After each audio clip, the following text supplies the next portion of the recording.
Narrar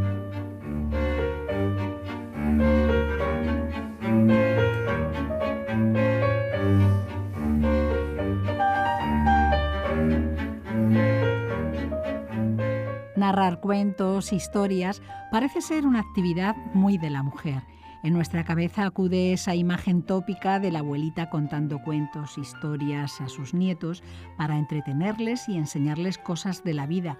Y en la literatura, un personaje clásico que ejerce como narradora es la seductora Sherazade, de Las Mil y Una Noches. Tanto la abuelita como Sherazade lo hacen en un ámbito cerrado, el doméstico, dentro de la casa. Mientras que a los hombres se les reconoce o reconocía el oficio de narrar como una actividad profesional. Contar una historia de viva voz para un público sí parece ser o era un asunto de hombres.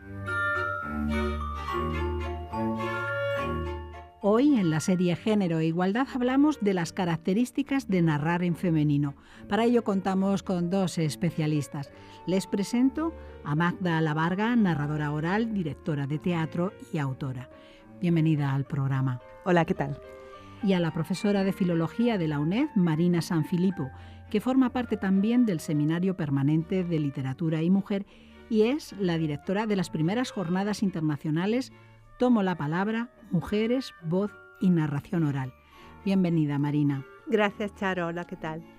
Gracias a las dos por dedicarnos parte de vuestro tiempo cuando ha sido una semana de mucho trabajo con motivo de la celebración de estas primeras jornadas y que nos dan pie para analizar en este programa solo algunas de las peculiaridades y características del narrar en femenino. Y la primera cuestión es saber si la narración es un asunto de mujeres. Pues sí, es un tema enorme, nos daría para 4 programas, creo, porque hay por un lado como el estereotipo de que la narración es un asunto de mujeres. Si pensamos en todos los libros con cuentos, siempre hay un marco en que cuenta Sherazade, en Boccaccio son casi todas mujeres las que cuentan, y así en Basile, en Straparola, pero al mismo tiempo después los narradores solían ser narradores, hombres, desde el cura, que siempre ha sido un gran narrador, a los juglares, aunque antes Magda decía que las juglaresas existieron. Hay documentación, pero... Sí, es que lo curioso, con lo de hay documentación, creo que estás dando en el clavo. Lo curioso es que la narración es un asunto de mujeres y de hombres, que hay muchas y ha habido muchas narradoras orales mujeres, pero en el espacio público el que tiene el prestigio y el que tiene el poder es el narrador hombre. Y eso es lo que diferencia básicamente el acto cuando lo realizan mujeres a cuando lo realizan hombres, que se ocupa el espacio público de diferente manera y tiene diferente prestigio. Y esto significa, por tanto, que queda escrito lo que cuenta el narrador y no lo que cuenta la narradora. Es que además contar a alguien es una toma de poder muy claro que uno tiene también que como auto-otorgarse, y es muy difícil que una mujer se otorgue ese poder sobre los demás si no son los niños, su familia y todo eso. Ha habido incluso casos de narradoras buenísimas que han descubierto que eran buenísimas narradoras cuando ha ido un folclorista a buscar cuentos. Y de pronto ellas han sacado el repertorio de su padre, de su abuelo, y han descubierto que lo sabían manejar, que podían encandilar a gente que lo escucha y que no lo habían sabido nunca porque nunca se habían atrevido a hacerlo. Pero podemos considerar que las mujeres, por tradición, han sido también, a lo largo de la historia, quien han transmitido esta tradición oral, ¿no? Aunque sea en el ámbito privado, ¿no? Sí, porque todo lo que es bajo, popular, que no tiene prestigio, es más fácil que ahí las mujeres tengan una libertad de movimiento. Y hay también la cosa que lo que tiene prestigio es la escritura. Entonces, todo lo que es oralidad es un campo que es visto como más femenino, ¿no? Un poquito ese tipo de... Sí, incluso me estaba acordando ahora porque me ha venido así de repente con esto que decías, que se nos suele acusar, porque es una acusación, incluso de habladoras, aunque luego resulte que en una conversación entre hombres y mujeres suelen ser los hombres los que ocupan más tiempo el espacio dedicado a hablar y las mujeres las que escuchamos más. Es decir, que aunque las mujeres callamos más, se nos acusa de hablar. Cuando hablamos, incluso hablamos hasta demasiado. O sea, que es la relación que hay entre la mujer y el acto de tomar la palabra, que por eso me parece que el título que tenían las jornadas era precioso, porque te hacía pensar en muchas cosas. La relación que hay es una relación ambigua. Está cargada de ambigüedades, porque la posición de la mujer en el espacio público está cargada de ambigüedades. Sí, de hecho, muchas veces el hecho, como decías, que hablen las mujeres, que hablemos las mujeres, pues desde los cuentos de viejas a Eso las es. marujas o cosa de porteras, el chismorreo parece que siempre es despectivo respecto a la mujer, Eso, ¿no? por ejemplo, hay una filósofa contemporánea, Adriana Cabarero, que ha escrito una cosa sobre filosofía de la narración y dice que realmente existe el cotilleo, evidentemente, no lo vamos a definir. Pero no será solamente de pero mujeres, las ¿no? mujeres normalmente es que se intercambian historias, como que es un poco utilizar la razón práctica, o sea, no es tanta metafísica del mundo occidental no va con las mujeres que ven que no se puede llegar a los absolutos abstractos, que hay los casos concretos y contarse historias es una forma de contarse estrategias de supervivencia, formas de poder convivir con una familia, con un hombre, con no sé qué, mejor o peor. ¿Por qué en la tradición oral hay tantos cuentos? Yo por lo menos lo he descubierto trabajando para las jornadas, tantos cuentos que hablan de violencia de género. Aunque sea de forma encubierta o es abierta. O directa. Es que lo increíble es eso, hay muchos que son directos. Magda antes me contaba Sí, uno un poco. es que, bueno, estuvimos hablando de varios, pero, por ejemplo, hay un romance que antes se cantaba en España, las niñas lo cantaban saltando a la comba, que era el romance de Delgadina, que es directamente la historia de un abuso, un padre que abusa de su hija, y lo cantaban las niñas saltando a la comba. O sea, no es que no se habla de eso, se habla y se habla en la tradición oral de una manera absolutamente directa. Lo que pasa Pero que no se tiene conciencia de ello. lo que pasa es que no se pone en cuestión la autoridad. Ese es el problema. O no, el Salvo- tema es que también los cuentos son los cuentos de Walt Disney ahora mismo. Sí. Entonces Walt Disney claramente no ha hablado de esto, pero sí hay cuentos de Castilla Bueno, y León. y lo que hablábamos también de este cuento de tradición oral inglés que encontré, hay una recopilación, desgraciadamente no me acuerdo del nombre de la recopiladora, pero hay un libro de cuentos de tradición oral ingleses recopilados por una mujer, es uno de los más clásicos.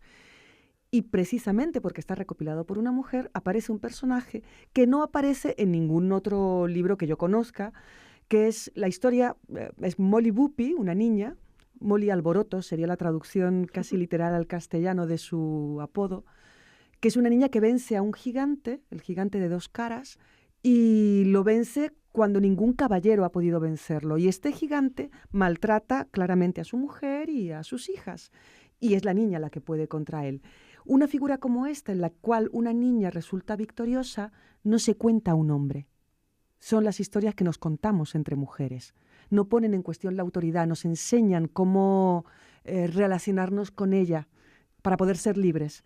Y cuando llega un hombre a recoger la información, entonces contamos Delgadina, en la que la niña se muere. O sea, que la narración oral de las mujeres tiene unas características especiales o diferentes a la de los hombres. Yo creo que sí, sobre todo es diferente la narración que pasa entre mujeres. Por ejemplo, grandes narradoras eran las modistas, las personas que cosían, que tejían, porque eran como pequeños talleres donde las mujeres estaban solas. Y, por ejemplo, siempre se ha dicho que los cuentos cómicos formaban parte del repertorio de los hombres, las anécdotas así, incluso un poco verdes. Pero no es verdad, o sea, en estos talleres, por lo visto, se contaban y reían, intercambiaban chistes verdes con la libertad de las mujeres entre ellas. Y también a las más jóvenes se contaban estos cuentos sobre violencia de género y tal, un poco para darles estrategias en la vida. Claro, lo que yo creo que pone en evidencia esto, que estamos hablando del pasado, un pasado no tan lejano en algunos casos, es que incluso ahora hay diferencias en el modo de narrar de los hombres y de las mujeres, aunque las mujeres ocupamos los espacios públicos, el espacio público, de una manera diferente a como hace unos años. Es decir, tenemos más presencia.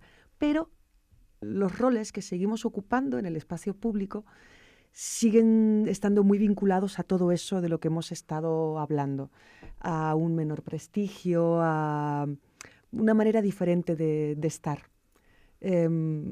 Estaba pensando en, por ejemplo, que la mayor parte de los narradores orales que vivimos profesionalmente en nuestro trabajo tenemos que contar para niños y para adultos, pero las que más contamos para niños somos mujeres y las que nos tomamos más en serio el trabajo con los críos. Y es un trabajo que tiene mucho menos prestigio que el trabajo con adultos. Ahí se está asumiendo el rol eso de mujer, de madre. Efectivamente. A pesar de que uno es que no es que lo quiera asumir directamente. Bueno, yo directamente pero es que no tengo hijos, ni los voy a tener, y cuento para niños.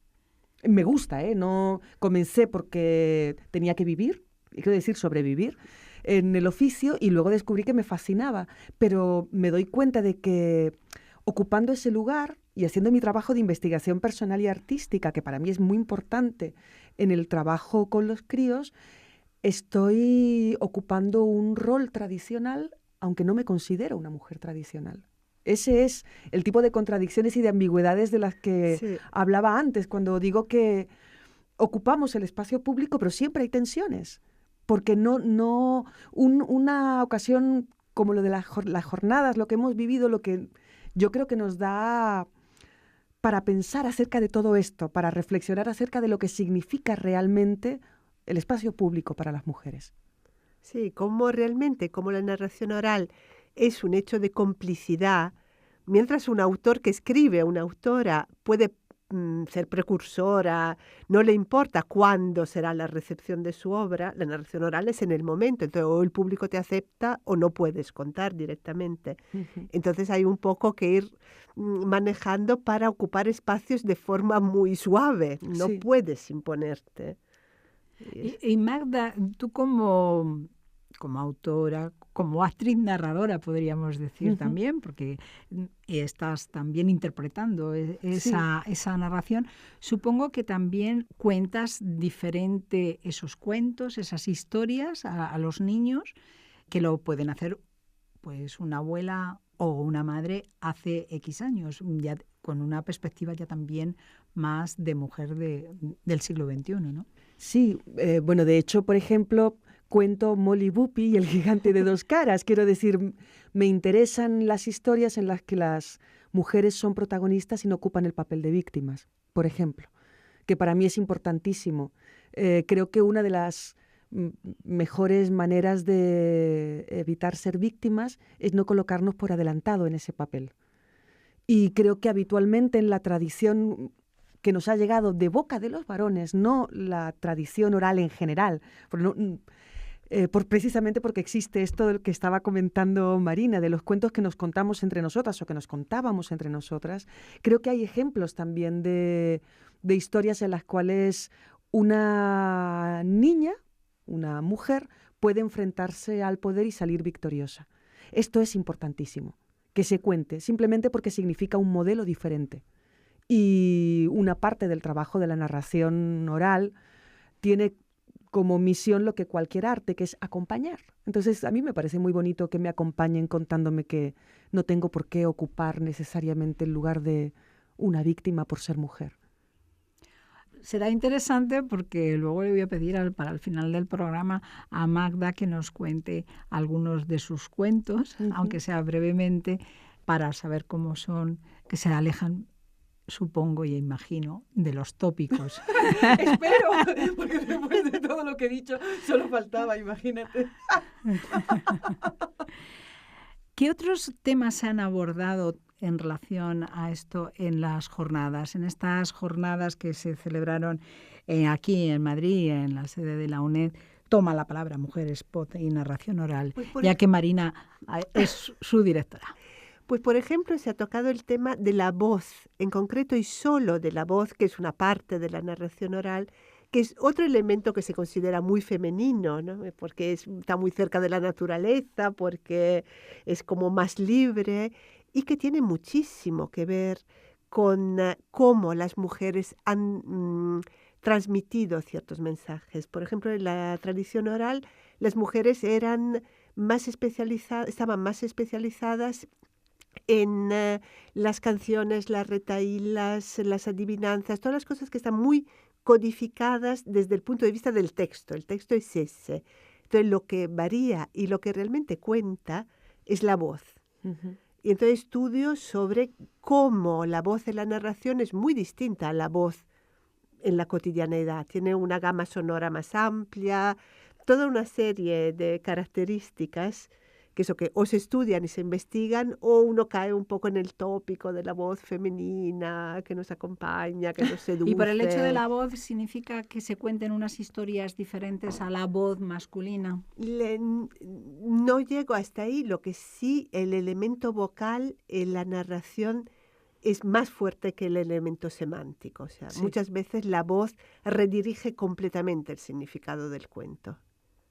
Sí, bueno, es lo que pasa en la conversación cotidiana, que tú puedes decir que una cosa es bonita y semánticamente estás diciendo que te gusta, pero por el tono puedes estar diciendo exactamente lo contrario. O esto, por ejemplo, negar con una afirmación. Sí, sí. En fin. Entonces esto es lo que hace la voz. Y como vivimos en una sociedad en la cual la escritura es un fetiche y es tan prestigiosa, y la escritura no tiene esa capacidad que tiene la presencia humana, el gesto, la voz, el cuerpo. Se nos olvida que la palabra funciona así, en lo primero, en lo más cotidiano. No funciona solo con el elemento semántico que está en la palabra encarnada, la palabra que habla. Estoy en la radio y tú ves cómo me estoy moviendo, o sea, no... ¿Sabes? O sea, tengo que moverme para poder hablar. Muévete, pero no toques la mesa. Ya. Bueno, esto, allá voy. Pues eso, ¿no? Que es importante para dar sentido no solamente el uso de la palabra exacta, eso es una cosa de la escritura. Para hablar es importante la entonación, la mirada, y ahí es donde hay que encontrar una cierta exactitud, si es que la exactitud existe. La escritura funciona de otro modo. Sí, porque no es lo mismo contar algo de una forma activa e interpretándola, como lo estás haciendo tú ahora mismo, que estás poniendo además pasión en ello, que hacer un relato, una narración lineal, ¿no? No, es que además digamos, es como si hubiera dos mensajes. Uno es la historia que estás contando y otro es estás contando lo que esa historia te hace a ti y puede hacer a quien escucha. Estás hablando de emociones, de irracionalidad, de un potencial de significados muy grande que no se pueden aprender y que es lo bonito del cuento, el hecho de que no tenga un solo significado. Exacto. La ambigüedad del arte. ¿Y cómo es esa narración oral? ¿Existen manuales para ser cuentacuentos? Claro que sí, existen manuales, pero ahí volvemos a darle importancia a la escritura. Lo mejor que se puede hacer es aprender o tomando un taller o viendo mucho y escuchando mucho, y no solamente tomando talleres, sino viendo cómo nos movemos en la vida cotidiana, qué hacemos, cómo contamos. Todos somos contadores de historias, no todos podemos contar sobre un escenario, pero todos somos contadores de historias. ¿Cómo cuenta cada uno la suya? ¿Qué historias son las favoritas? Todo eso es algo que está ahí para tomar nota, y es importante además tomar nota de todo eso. Yo tengo formación como actriz y de eso me alimento cuando estoy sobre el escenario, porque en el escenario es lo que tengo que hacer. Pero aprender a contar se puede aprender de muchas maneras. No solamente con los manuales, evidentemente, sino con viviendo la vida también, ¿no? Sí, sí, de hecho los grandes narradores tradicionales tenían un afán comunicativo, una pasión comunicativa, y que era de donde nacía la habilidad y luego vida. Por eso la imagen tradicional del narrador o la narradora es la de alguien anciano, alguien que tiene todo el peso, o un viajero, es decir, alguien que acumula experiencia, que tiene algo que contar, que eso es básico. ¿La narración oral ha cambiado a lo largo de los años de la historia? Pues sí, ha cambiado mucho y diré Las formas, lo que que ha- se cuenta. Bueno, yo creo que las formas son más un problema de culturas distintas, según las culturas. Y, por ejemplo, hay muchas culturas en que un cuento narrado por un hombre tiene un nombre y un cuento narrado por una mujer tiene otro nombre. O sea, no solo son repertorios distintos, sino que se indican como, no sé, historia, no sé. ¿Qué otros temas puedes destacar, Marina, o algunas de las intervenciones de los ponentes que hayan estado en las jornadas? Por si quieres hacerme alguna mención.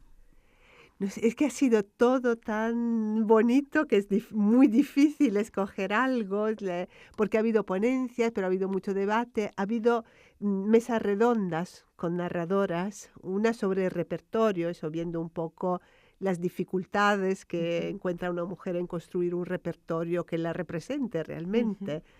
Y otro sobre otro tema que a Amanda le toca muy de cerca, que es el personaje escénico del narrador.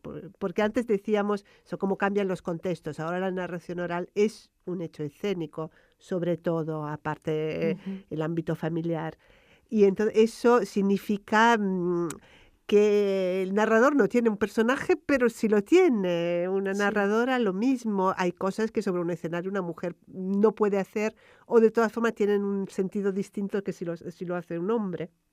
¿Tú Entonces, consideras que hay algunas cosas que no puedas hacer como narradora en un escenario? Pues mira, ahora mismo así a bote pronto no se me ocurre, pero sí te puedo decir, por ejemplo, lo que sí podemos hacer, y de hecho hacemos más que los hombres, que tiene que ver con un rol social, que es el cuento erótico. Es mucho menos violento escuchar a una mujer contando cuentos eróticos, porque la palabra que se desnuda también se asocia al cuerpo que se desnuda, que es nuestra imagen pública sobre el escenario. Y un hombre no tiene por qué hacer eso. Cuando cuenta cuentos eróticos suele buscar mucho menos excitar al público que hacerle reír. El hombre. Sí. sí. Y las mujeres tendemos a buscar el excitar al público aparte de hacerle reír. Sí. Y Eso, seducir. y seducir. Todo el tema de la seducción es muy distinto. Entonces, la narración de un relato erótico, por ejemplo, suele ser habitual. No creo que sea lo más interesante, pero puede ser habitual que la mujer también se exhiba, cosa que no se exige en un hombre. Y yo, por ejemplo, pienso que lo interesante, esto es una cosa un gusto personal, no es que te exhibas tú, sino todo lo que sugieres en la imaginación del otro. Que sí, yo nunca no he estado muy de acuerdo en que una tenga que desaparecer para que el cuento aparezca. Pero si en algún momento tengo que desaparecer para que el cuento aparezca, es precisamente en el relato erótico. Y ahí, en mi caso, hay una postura ideológica. Porque es importante que en el relato erótico, precisamente, no se me vea a mí, sino a la historia. Por ejemplo, yo como mujer me tengo que plantear eso, que un hombre no se tiene que plantear. Ahí es donde están las diferencias en las cuestiones de género. El hombre es un universal. En el castellano utilizamos el género masculino para hablar de universales. Si hablamos de algo en género femenino, quiere decir que nos dedicamos solo a la mitad de la población. Todo eso significa cosas cuando estás en escena. Entonces, yo, por ejemplo, si decido contar un cuento erótico, tengo que tomar la decisión de no exhibirme. Pero esto, digo, tengo que tomarla porque ideológicamente creo en ello, ¿no? No porque tenga que hacerlo. Si hay alguien que quiere exhibirse, que lo haga. Yo no voy a poner problemas con eso, todo lo contrario. Lo que quieras. Pero yo sé que tengo que tener mucho cuidado con eso. Precisamente porque soy una mujer. Pues vamos a ir concluyendo y como había comentado antes, vamos a cerrar con dos cuentos. Sí, por favor. Bueno, venga, de Magda. y que pueden ser muy interesantes. Solamente una cuestión, Marina, los resultados de estas primeras jornadas internacionales de Toma la Palabra, Mujeres, Voz y Narración Oral, las vamos a poder encontrar en alguna página web para ver qué es lo que se ha debatido en estos días. Pues se ha grabado todo y estamos a la espera de que nos den los enlaces y quedará, supongo que en Canal UNED. Y después, como tenemos una página web que es Tomo la Palabra, todo junto, weebly.com, pues también los colgaremos ahí. Y no sé, tenemos que hablar con la directora del Seminario Permanente de Literatura y Mujer, Margarita Almela, porque seguramente, como tenemos una página institucional, también se podrá colgar desde ahí. Y hacer a lo mejor alguna publicación, o sí. Eso no lo tenéis pensado. No. También va a salir un volumen de la serie de Literatura y Mujer donde se suelen publicar las actas de los coloquios que organizamos cada año y también estas jornadas. Pues lo prometido es deuda. Así que, Magda, cuéntanos tu primer cuento, tu primera historia. Se llama Una mañana. Una mañana, un rayo de sol entra por la ventana e ilumina el momento en el que una madre está jugando con su bebé. Y lo ilumina justo cuando la mamá, casi sin darse cuenta, le hace cosquillas. El bebé ríe. La risa del bebé asusta a la araña, que suelta la mosca, que sale por la ventana y va hasta la calle, va hasta la caca que ha hecho un perro, que tira de la correa con la que se tropieza un señor, que cae sobre la caca y tiene que subir a su casa rápido para cambiarse de ropa y poder ir al trabajo. Y llega justo a tiempo para escuchar la primera risa de su hijo. El hombre ríe. La risa del hombre atraviesa la pared, llega hasta el oído de la mujer, que como está enamorada allí se convierte en canción. La mujer canta. Canta la canción amarilla que hace crecer la flor amarilla, que liba la abeja amarilla, que produce la miel amarilla, que endulza el té de una anciana. ¿Qué recuerda?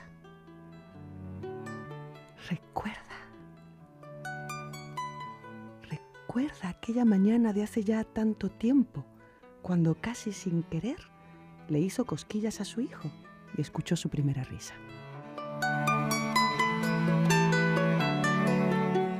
Gracias. Podemos intentar el segundo, Magda. Este es totalmente diferente, ¿eh? Pues genial. Vamos allá. La mujercita rota. Había una vez una mujercita rota que vivía en la casa rota de una calle también rota. La mujercita rota tenía roto el corazón, que no hacía pum pum, pum pum, pum pum, sino tiqui-trac, tiqui-trac, toc. Era una manirrota y por sus manos agujereadas perdía guantes y dinero. La mujercita rota come huevos rotos o estrellados en rotos platos que ella misma quebró. Y por su ventana rota ve caer la lluvia, plic, ploc, plic, ploc, plic, ploc, plic, ploc, del cielo, que se rompió. Dentro de zapatos rotos lleva calcetines rotos que ella misma descosió. Y pisa charcos donde hay pedazos de cielo y algún triste nubarrón. Por el hueco del zapato entra el cielo de los charcos. Y vuela, vuela, vuela, vuela, vuela, vuela, vuela por el mundo entero. Vuela mares y montañas, vuela ciudades y pueblos, vuela mundos conocidos y vuela por mundos nuevos. Había una vez una mujercita rota que voló.